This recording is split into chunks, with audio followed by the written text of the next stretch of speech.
तरमीमी bill लाया जा रहा है, सरकार की नीयत खराब है।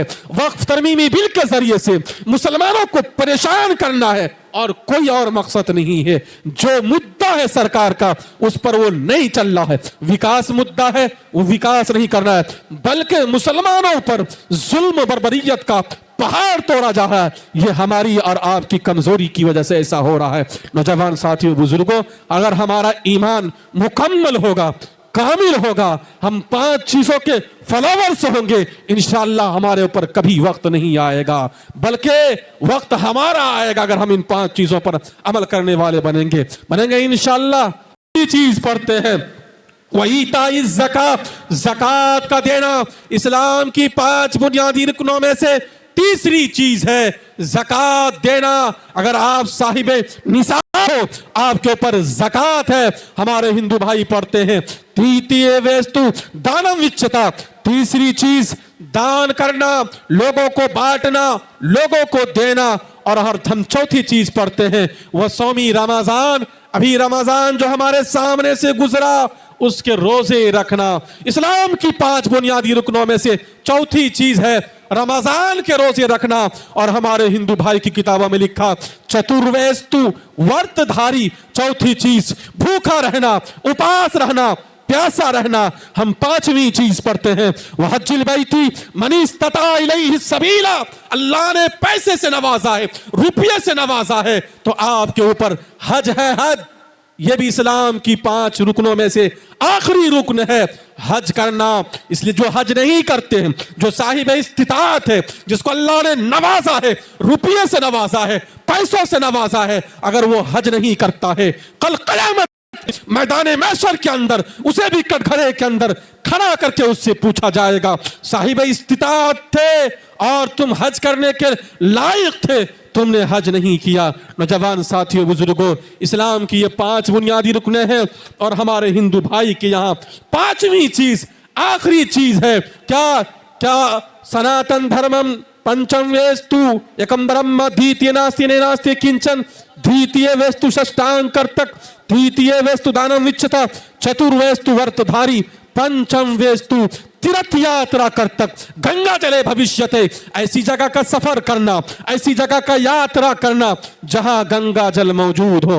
नौजवान साथियों, बुजुर्गों, हमारे हिंदू भाइयों के यहाँ रिवायत बाकी रह गई, मतलब भूल गए। इंशाअल्लाह जब तक जिंदा रहेंगे इन 5 चीजों को हम लोग मजबूती के साथ थामेंगे, मजबूती के साथ पकड़ेंगे। सोनी के नौजवानों, पकड़ोगे मजबूती के साथ, अपने दामन के अंदर इनको बांधोगे। आज हम कहते हैं हमारा वक्त आएगा, हम इन 5 चीजों को फॉलो नहीं करते हैं, हमारा वक्त कभी नहीं आएगा, बल्कि जैसे हम पर वक्त आ रहा है ऐसे ही वक्त आते रहेगा जब तक हम अपने इरादे को नहीं बदलेंगे, अपने फैसले को नहीं बदलेंगे, इन 5 चीजों को अपने दामन के अंदर मजबूती से नहीं बांधेंगे, तब तक हमारे हक में कोई फैसला आने वाला नहीं है। वक्फ तरमीमी बिल लाया जा रहा है, सरकार की नीयत खराब है।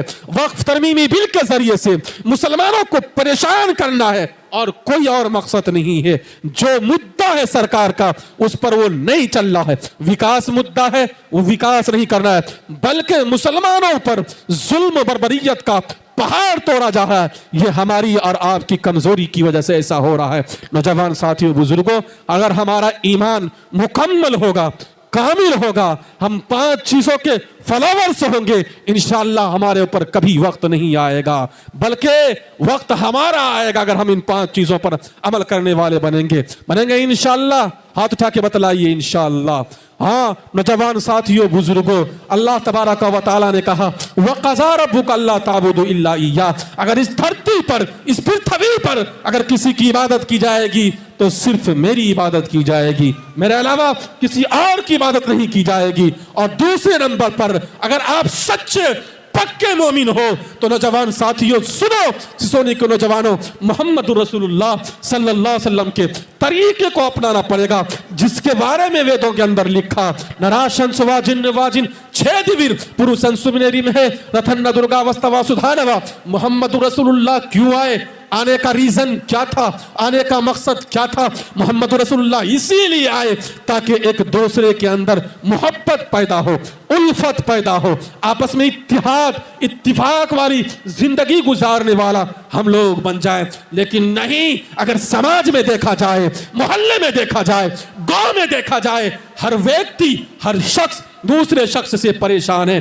क्यों? फुला का बेटा तरक्की क्यों करे, फुला को तरक्की क्यों मिले, फुला का बेटा बिल्डिंग क्यों बनाए, फुला के बेटे के पास पैसा क्यों आए। ये पैगाम मोहम्मद रसूलुल्लाह ने नहीं दिया। मोहम्मद रसूलुल्लाह ने कहा अगर तुम्हारे पड़ोस कोई तरक्की कर रहा है तो तुम उसके लिए दुआएं करो, अल्लाह तबारक व तआला तुम्हें भी तरक्की से नवाज देगा। नहीं, आज हम दूसरे के लिए गड्ढा खोदते हैं। याद रखो, अगर हम दूसरे के लिए गड्ढा खोदेंगे तो कभी हम तरक्की नहीं कर सकते। बल्कि अल्लाह से दुआ कीजिए, अल्लाह मैं किसी से हसद करने वाला नहीं, मैं किसी से जलने वाला नहीं, मैं किसी से कीना रखने वाला नहीं। ऐ बारे इलाह, मेरा किरदार तो ये है, मेरा अखलाक तो ये है। रात के 12 बजे, रात के 1 बजे, रात के 2 बजे अगर समाज का कोई व्यक्ति, कोई शख्स मुझे पुकारता है